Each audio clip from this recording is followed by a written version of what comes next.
Our crunchy apple and cabbage salad recipe has big flavor and crunch and uses 2 types of cabbage, which is an excellent bargain food. You can save money by buying cabbage by the head and shredding it yourself instead of buying pre-packaged shredded cabbage. We're going to show you 2 ways to easily shred cabbage today. Let's wash our hands and get started shredding. First, let's cut 1 head of cabbage with a sharp knife and cutting board.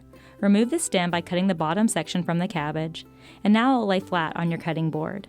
Slice the cabbage in half from top to bottom. Remove the stem from each half by making a diagonal cuts into the bottom of the cabbage.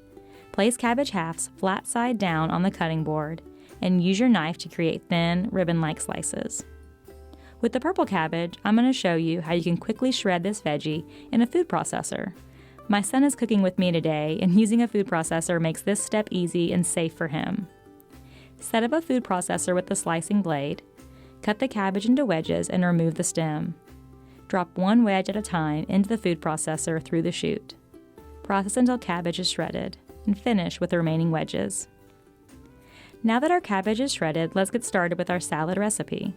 We'll make our dressing in a large bowl that will eventually hold the entire salad. Whisk 2 tablespoons of olive oil, 2 tablespoons honey, 2 tablespoons apple cider vinegar, 1 tablespoon lime juice, and salt and pepper.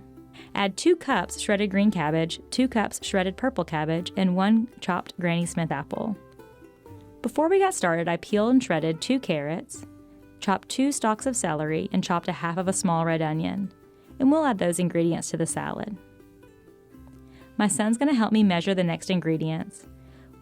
We'll measure and add 1/3 cup of sunflower seeds, 1/3 cup of raisins, and a small handful of chopped cilantro. Learning basic skills like measuring is always useful with little ones.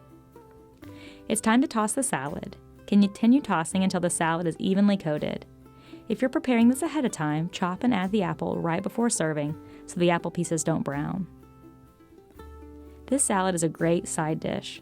You can also use leftover as a main dish for lunch the next day by adding some grilled chicken, or change up the flavors a bit by adding mandarin oranges and crispy chow mein noodles for an Asian twist.